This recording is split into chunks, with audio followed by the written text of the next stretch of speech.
उद्धव ठाकरेंची शिवसेना आणि एकनाथ शिंदेंची शिवसेना हे एकत्र आलेत असं म्हटलं तर तुम्हाला विश्वास बसणार नाही. मात्र पुण्यातल्या चाकणमध्ये हे घडलंय. चाकण नगर परिषदेचे नगराध्यक्षपदासाठीचे उमेदवार मनीषा सुरेश गोरे यांनी अर्ज दाखल केला आहे आणि अर्ज दाखल करताना ठाकरेंचे स्थानिक आमदार बाबाजी काळे आणि शिंदे गटाचे जुन्नरचे आमदार शरद सोनवणे हे उपस्थित होते. त्यामुळं ठाकरे आणि शिंदे गट एकत्र आलंय असं म्हणायला या ठिकाणी वाव आहे. आत्ता आपल्यासोबत स्थानिक आमदार आहेत. ठाकरे आणि शिंदेंची ही युती नेमकी कशी सत्यात उतरली? ही युती म्हणता येणार नाही. 2014 साली स्वर्गीय माजी आमदार शरदभाऊ गोरे हे शिवसेना पक्षाच्या माध्यमातून आमदार झाले. कालांतरानं करोनाच्या कालावधीमध्ये त्यांचं देहावसान झालं. त्या दरम्यानच्या कालावधीमध्ये शिवसेनेमध्ये फूट पडली आणि काही लोक खेड तालुक्यातली शिंदे गटात गेली. पण त्या दरम्यान एक असा आमच्यासारख्या कार्यकर्त्यांवर विश्वास राहिला की स्वर्गीय सुरेशभाऊ गोरे यांचे या तालुक्यावर आणि आमच्यासारख्या सर्व कार्यकर्त्यांवर मार्गदर्शन राहिलं आणि त्यांच्या मार्गदर्शनाने खऱ्या अर्थानं आम्ही घडलो. नंतर मूळ शिवसेना उद्धव बाळासाहेब ठाकरे या पक्षात मी आमदार म्हणून 2024ला निवडणूक लढवली. त्यावेळेस गोरे कुटुंब संपूर्णपणे व्यासपीठावर मनीषाताई गोरेंसहित माझ्या व्यासपीठावर येऊन माझा जाहीर प्रचार त्यांनी त्या ठिकाणी केला आणि शिंदे गटाचे जवळजवळ 90% लोकांनी त्यावेळेस माझ्या विधानसभेच्या निवडणुकीमध्ये सहकार्य केलं.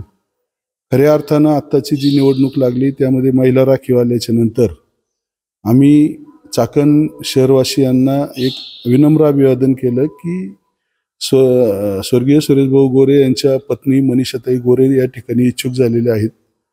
भाऊंना एक आदरांजली म्हणून कुणी त्या ठिकाणी उभं राहू नये, त्यांना बिनविरोध निवडून द्यावं.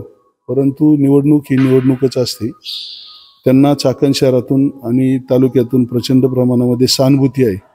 मग अशा परिस्थितीमध्ये शिवसेना जरी 2 झाल्या असल्या तरी भाऊंची कृपा आणि त्यांनी केलेलं विधानसभेमध्ये गोरे परिवारानं आणि सर्व त्यांच्या सहकार्याने केलेलं सहकार्य विचारात घेऊन त्या ठिकाणी नगराध्यक्षपदाला उद्धव बाळासाहेब ठाकरे पक्षाचा उमेदवार उभं करायचं नाही हे निश्चित झालं आणि त्यामुळं त्यांच्या नगराध्यक्षपदासाठी मी असेल, तालुका प्रमुख असेल, चाकण शहरातील सर्व शिवसेनेचे पदाधिकारी आम्ही त्या दिवशी त्यांचा फॉर्म भरण्यासाठी गेलो आणि त्या ठिकाणी त्यांना पाठिंबा शिवसेना म्हणजे पक्षाच्या माध्यमातून नाही तर त्या दिवशी सुद्धा आव्हान केलं की बिनविरोध द्यावं.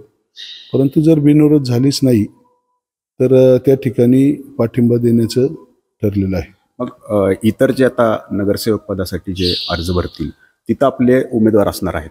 नगरसेवक पदासाठी तिथं आमचे उमेदवार आहेत. त्या दरम्यान आता जे निवडून येण्यास पात्र आहेत अशाच उमेदवारांना आम्ही त्या ठिकाणी मशाल चिन्हावर चाकण नगर परिषदेमध्ये लढवणार आहोत.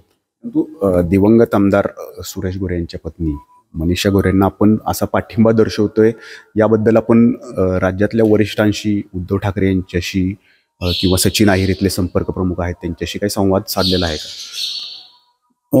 वरिष्ठांचं प्रत्येक ठिकाणी असं म्हणणं असतं की तालुका स्तरावर तुम्हाला जे योग्य आहे अशा पद्धतीनं तुम्ही काम करा.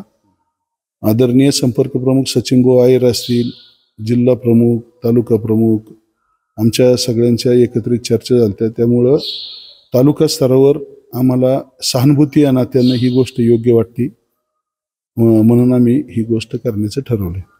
आता याच तालुक्यात म्हणजे तुमच्या मतदारसंघात अन्य ठिकाणीही निवडणूक आहेत. म्हणजे आता खेड राजगुरुनगर असेल, आळंदी असेल, त्या ठिकाणीही हाच पवित्र राहणार आहे की फक्त चाकण नगर परिषदेच्या नगराध्यक्षपदासाठीच तेवढी भूमिका आहे? सध्या चाकण नगर परिषदेच्या नगराध्यक्षपदासाठीच ही भूमिका घेतली. ती पण लोकांनी बिनविरोध द्यावं असंच अजूनही म्हणणं आहे. पण ते जर समजा नाही दिलं तर त्या कुटुंबाचे आणि स्वतः मनीषाताई गोरे माझ्या विधानसभेच्या निवडणुकीमध्ये व्यासपीठावर येऊन प्रचार केलाय. त्याच्यामुळं त्या ठिकाणी हा निर्णय घेतला. तर उद्धव ठाकरे आणि शिंदे गट हे दोन्ही एकत्र चाकणमध्ये आलेले आहेत आणि याला एक सहानुभूतीची किनार आहे असं बाबाजी काळे या ठिकाणी सांगतायत.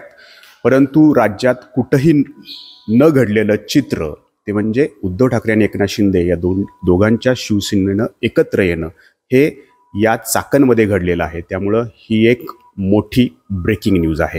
याचे पडसाद राज्यात काय उमटतात का हे पाहणंही महत्त्वाचं राहील. कॅमेरामन शैलेश जाधवसह नाजिब मुल्ला, ABP माझा, चाकण, पुणे. ABP माझा, उघडा डोळे बघा नीट.